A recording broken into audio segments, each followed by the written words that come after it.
Hi everybody, it's Pam, Stamper Hill, and I just wanted to pop on today and show you a really cute bag that I was making that I learned how to make on from a YouTube video.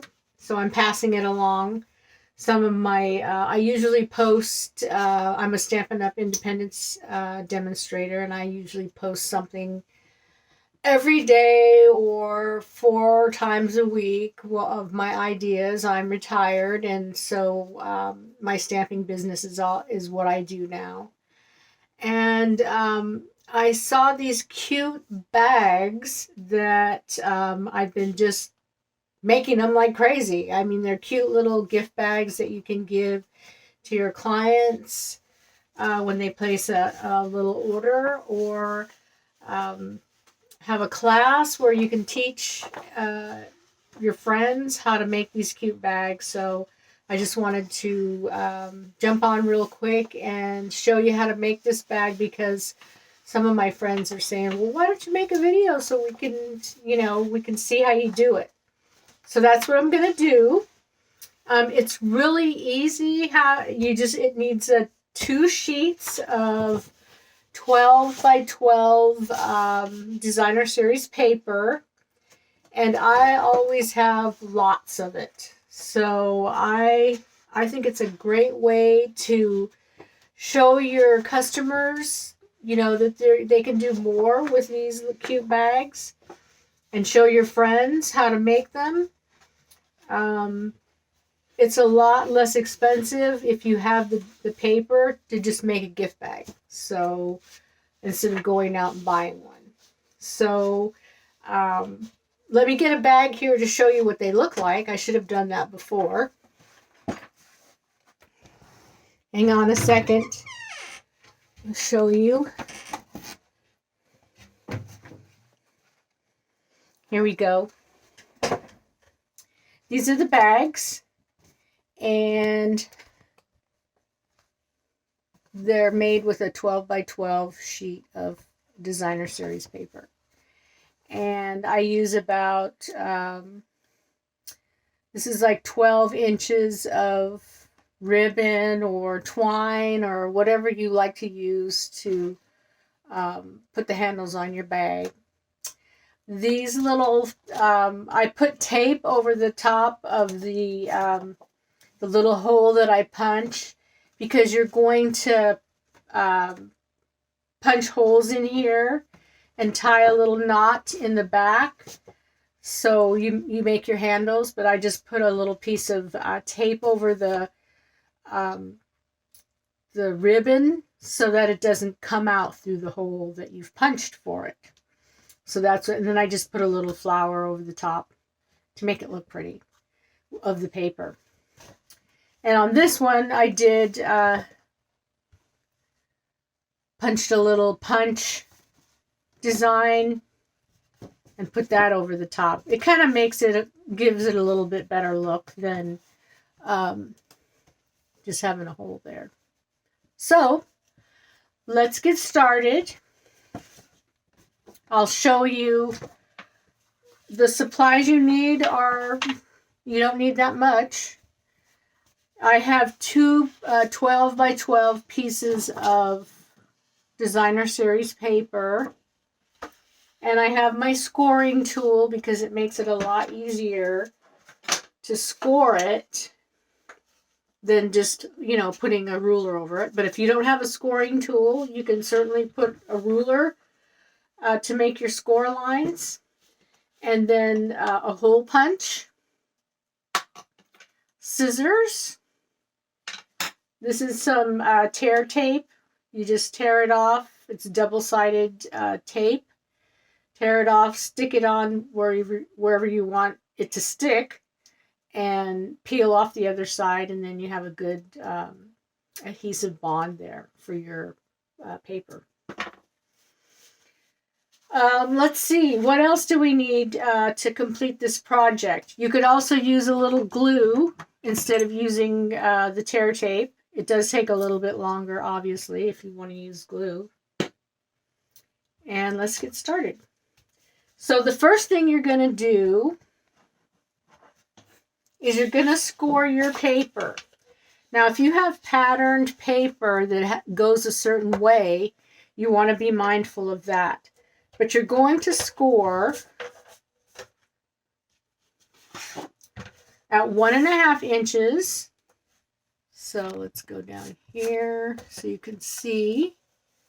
You want your paper snug up there. So you're going to score at 1.5 inches.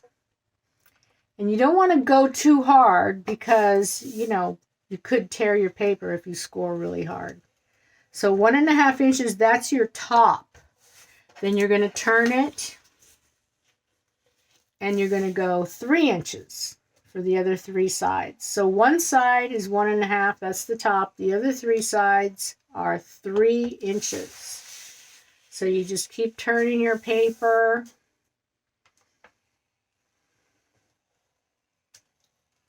And go down 3 inches.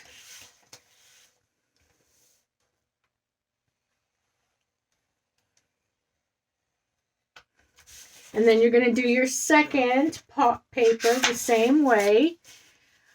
This is paper, doesn't have to go any way, so I'm not really mindful of the pattern. So you're going to go 1.5. And then 3 inches on the other 3 sides. 3 inch here. Just turn it.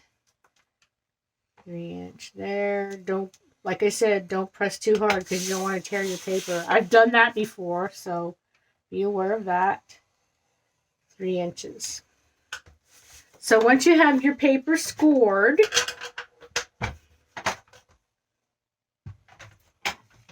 you don't even have to use a paper cutter because I'll show you how to do it. So if you have a little bone folder tool, it makes the crease nice. So this is the side I want out. I'll put this over here. So you're going to, oh, I didn't score this one all the way around. I missed a side. Okay. Sorry about that. So this side, oh, never mind. I got it. So you're going to fold, and this is going to be the top part of your bag, like this. So fold it over and give it a good crease. It helps it look nicer if you have a good crease. And you're going to fold this in because this is the outside and this is the inside. Give it a good crease all the way around.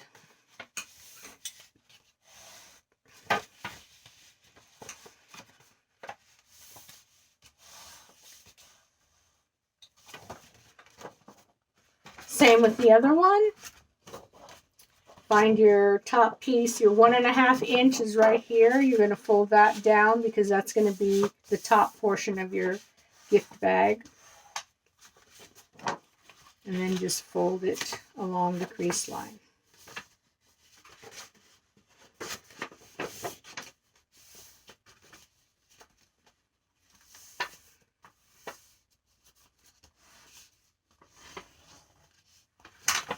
And then again here, all the way around, just like the other one.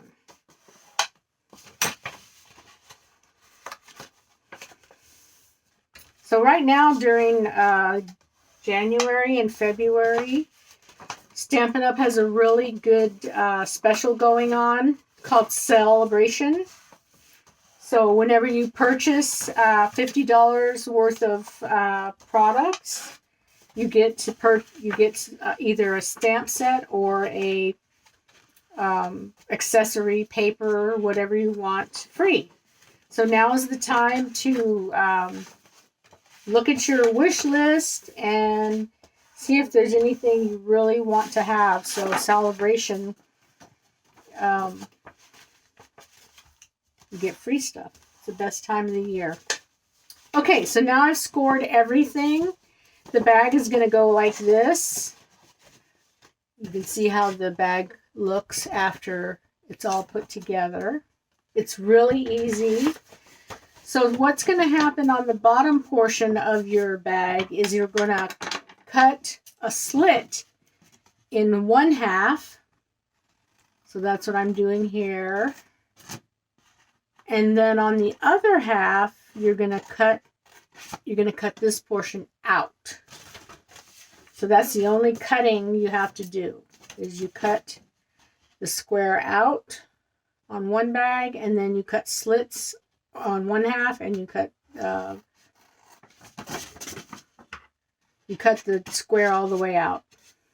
And I use it to, put a decoration on the front. And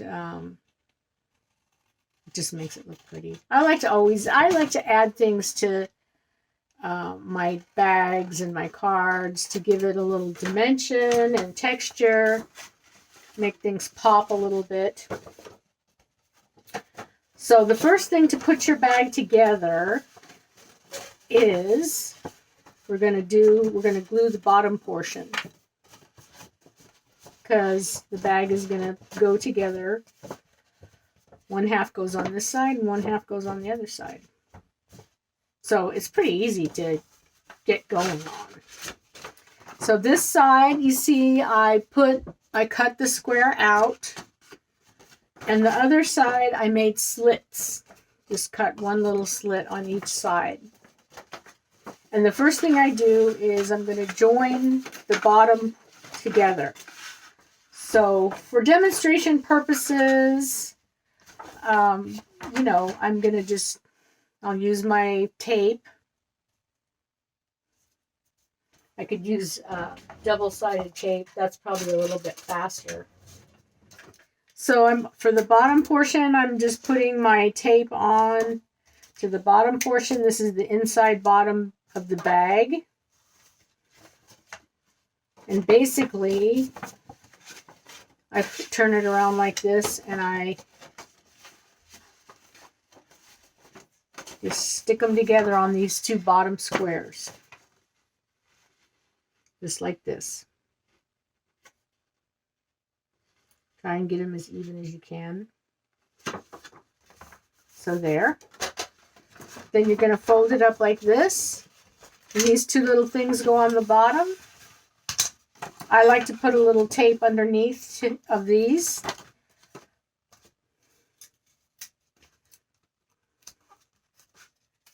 That way it makes it more stable. It's not folding up, When you get the bag done, you can put some tissue paper in there. So then you put those together like that. See how I've done that? And then the next part is you fold them in and you glue the sides or tape it. So I'll do that. See how easy that's coming together? It's so easy and cool. I have just been making these bags like crazy because they're fun. And people love them too. So see, I put tape on the top part right here and down the side. You can also do it on the bottom. And you want to be a little careful when you're putting it together, and you just make sure that everything lines up. I put it on the side like this so the tape goes on it good. And now I'll do the other side. So put this on the top, down the side, and on the bottom, just so that it stays together nicely. So you just fold it up like that, press it down, And look how cute that bag is. That was so easy. What did it take me? Like a couple of minutes. So then what I would do next is I would put 2 little holes in the front, and I measure it with my ruler. What I do is I go 1 inch in, and then I put a dot right in the middle, and then 1 inch in on this side and a dot right in the middle. Do that on all 4 sides. And then you get a piece of ribbon and you tie it in a knot, and you put a little tape on it so it doesn't pull out when you put your gift, when you pick it up. And that's all you have to do. How cute is that? This is a little die cutting vine. And then I just stamped thank you on there. And I put some paper. I like to, layer it onto paper that sort of matches the color of the bag, the gift bag. So how cool is that? That's really fun, and people love it, and it's really easy to do. So go ahead and try it. If you have any questions, you can always send me an email, stamperhill@cox.net. Or I have a blog that you can look at. It's called onstampinghill.blogspot.com. I have a Stamper Hill Instagram page where I show all of the cards that I make. I usually make 1 card a day or every other day. And I put them on Instagram. So have fun with it. And if you live if you live in California or anywhere close, I'd like you to order from me. So please look me up and have a great stamping day. Okay? All right. Bye-bye.